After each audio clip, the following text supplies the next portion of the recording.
Hello friends, good afternoon all. Welcome all of you to the SAR Education channel. ଠିକ୍ ଅଛି ପିଲାମାନେ, ଆମେ ଚତୁର୍ଥ ଶ୍ରେଣୀର ଓଡ଼ିଆ ଭାଷାର ଆମେ ବାର୍ଷିକ ପରୀକ୍ଷାର ପ୍ରଶ୍ନ ଉତ୍ତର ସବୁ ଦେଖିବା। ଠିକ୍ ଅଛି, ପ୍ରଥମେ ଦେଖ କ'ଣ ଲେଖା ହେଇଛି। ଫାଷ୍ଟ କ'ଣ ଶିକ୍ଷାର୍ଥୀଙ୍କ ନାମ, ଏଠି ତୁମ ନାମ, ରୋଲ୍ ନମ୍ବର, ବିଭାଗ, ତାରିଖ ଲେଖିବ, ବିଦ୍ୟାଳୟର ନାମ ଲେଖିବ, ବ୍ଲକ୍ ଲେଖିବ ଆଉ ଜିଲ୍ଲା ଲେଖିବ। ଠିକ୍ ଅଛି ପିଲାମାନେ, ଏବେ ଅନୁଚ୍ଛେଦ ଦେଇଛି, ଅନୁଚ୍ଛେଦ ଟିକେ ତୁମେ ଠିକ୍ ଭାବରେ ପଢ଼ିବ। ଦେଖ ତାର 1 ନମ୍ବର ପ୍ରଶ୍ନ କ'ଣ ଦେଲା, ଶିକାରୀ ଜଙ୍ଗଲକୁ କ'ଣ ପାଇଁ ଆସିଥିଲା। 2 ନମ୍ବର ପ୍ରଶ୍ନ ତାର ଦେଲା, ଶିକାରୀ ଡରି ଯାଇ ଦୌଡ଼ି ପଳାଇଲା, ତାର କାରଣ କ'ଣ।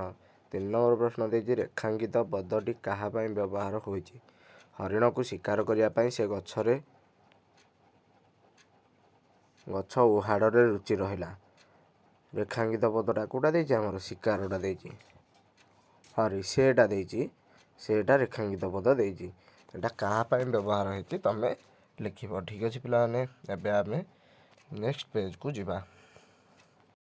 ପିଲାମାନେ 4 ନମ୍ବର ପ୍ରଶ୍ନ ଦେଖ, ପଶୁପକ୍ଷୀମାନେ ହରିଣକୁ କାହିଁକି ଭଲ ପାଉଥିଲେ।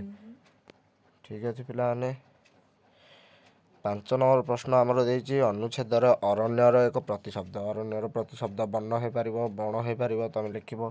ଠିକ୍ ଅଛି, ତାପରେ ପ୍ରଶ୍ନ କ'ଣ ଦେଲା, ଏହି ଗପଟିର ନାମ ଆମେ କ'ଣ ଦେଇପାରିବା। ଗପଟିର ନାଁ କ'ଣ ଦେଇପାରିବା, ତମେ ଅନୁଚ୍ଛେଦଟିକି ଠିକ୍ ଭାବରେ ପଢ଼ିବ, ତାପରେ ଲେଖିବ।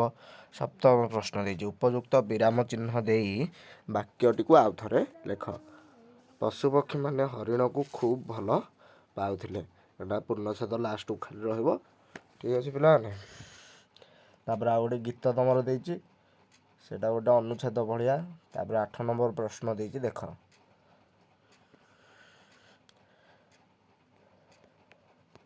8 ନମ୍ବର ପ୍ରଶ୍ନ ଆମର ଦେଲା, ପର ଧାଡ଼ିକୁ କବିତାରୁ ଖୋଜି ଶୂନ୍ୟସ୍ଥାନରେ ଲେଖ। ଖଣ୍ଡିଆ ହୋଇଲା ବଗୁଲି ଦେହ।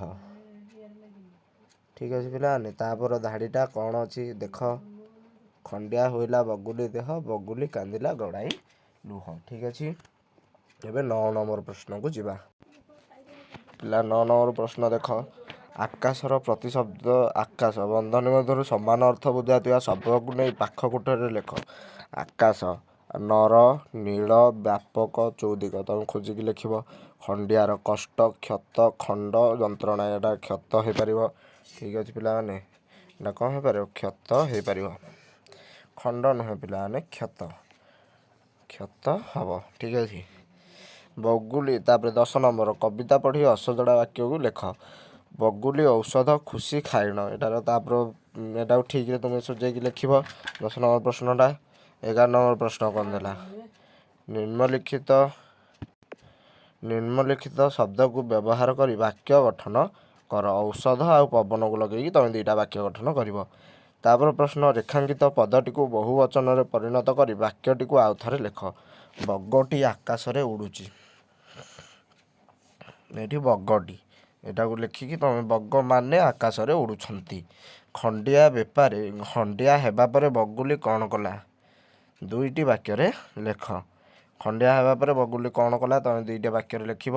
ସଜାସଜି ପରି ଆଉ 2ଟା ଯୋଡ଼ା ଶବ୍ଦ ଲେଖିବ। ବାଗାବାଗି ହେଇପାରିବ, ଗୋଟେ ପାରାପାରି ହେଇପାରିବ। ଠିକ୍ ଅଛି ପିଲାମାନେ, ଏବେ ଆମେ ନେକ୍ସଟ କ୍ୱେଶ୍ଚିନ୍କୁ ଯିବା।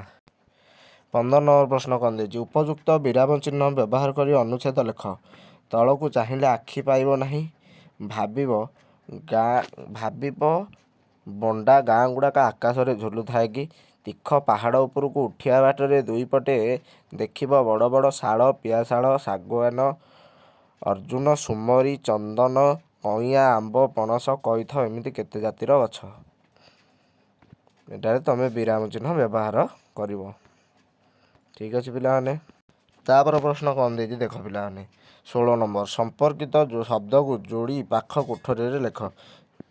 ସମ୍ପର୍କିତ ଶବ୍ଦ, କାନ୍ଦ, ଝାଇଁ ଝାଇଁ, କାନ୍ଦର କ'ଣ ହେବ, କଇଁ କଇଁ, ଖରାର ହେବ ଟାଇଁ ଟାଇଁ, ମୁଣ୍ଡର ହେବ ଝାଇଁ ଝାଇଁ। ଏଟା ଦେଖ ପିଲାମାନେ, ଏଟା କ'ଣ ଲେଖା ହେଇଛି ଆମକୁ ଦେଖୁନି, ଦେଖାଯାଉନି, ଏଟା ଲେଖା ହେଇଛି ବୋଧେ ଚାଲି, ଚାଲିଟା ତ କଇଁ କଇଁ ହେବନି, ଚାଲିଟା ଧଇଁ ସଇଁ ହେବ। ଠିକ୍ ଅଛି ପିଲାମାନେ, ଓକେ। नेक्स्ट प्रश्न को जा 7 नंबर प्रश्न कौन देछि रामबाबू जड़े दयालु व्यक्ति अटंती एठारे दयालु शब्दटी निम्नलिखित मध्यरु केउंटी को बुझाउछि गुण को नाम को शक्ति को संपर्क को दयालु व्यक्ति एटा तेणु कौन हम गुण को बुझाउछि ठीक अछि पिला माने एबे नेक्स्ट पेज को जिबा 5 नंबर पेज को जिबा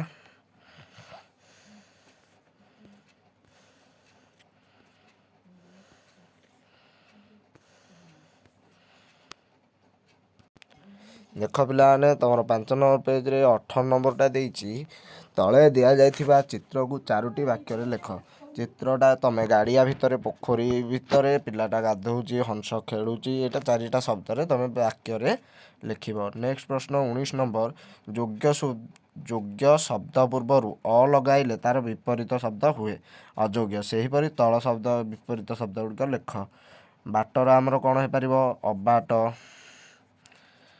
तापरे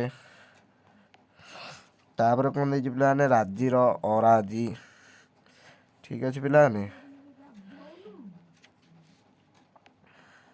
तापर प्रश्न कौन देछि सावधान असावधानता असावधान भी लिखि पारिबो ठीक अछि पिलाने नेक्स्ट पेज को जिबा पिलाने नेक्स्ट पेज 20 नंबर प्रश्न जेपरि रक्तरु रक्त सेहीपरि मुक्तारु मुक्ता बरसारु वर्षा ठीक अछि पिलाने देख पिलाने आमर 21 नंबर प्रश्न कौन देछि छड़ा सह संपर्क थिबा शब्द पाखरे ठीक चिन्ह दियो छत्ता सह संपर्क थिबा सॉरी पिलाने छत्ता सह संपर्क थिबा शब्द पाखरे ठीक चिन्ह दियो तेणु छत्ता सहित कार संपर्क अछि तुमको एटा कहया पड़ोनी वर्षार तेणु वर्षा पाखरे ठीक चिन्ह दब तापरे 22 नंबर प्रश्न कौन देछि अक्षर गुडी को व्यवहार करी गोटे वाक्य गठन गोटे शब्द गठन करी पाखरे लेख देख एटा देछि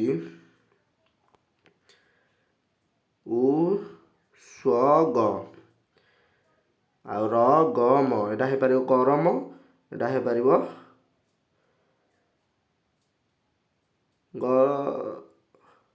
सरग हो पारिबो पिलाने सॉरी उ स ग देछि र स ग देछि तेणु एटा सरग हो पारिबो ठीक अछि पिला माने एटा कोन हबो स र ग आ गोटे हे पारिबो ग र म ठीक अछि पिला माने देख पिलाने तुमर जदि आउ को चैनल वीडियो दरकार वार्षिक परीक्षा तुम निश्चय भाव में कमेंट कर निश्चय भाव में छाड़ी ये प्रश्न हूँ 100% ग्यारंटेड तुम चैनल को सब्सक्राइब करके ऑल बेल नोटिफिकेशन ऑन करके रखि जहाँफल तुम पाखक ये वीडियो निश्चय भाव में पहुँची पार आ मुझे सबु श्रेणी छाड़ा चेष्टा करी किछिटा श्रेणी पाइपारिनी बोली आशा किंतु जेतिक श्रेणी अच्छी मुझे छाड़ा चेष्टा करी ठीक अच्छे पिला रोचे बाय बाय।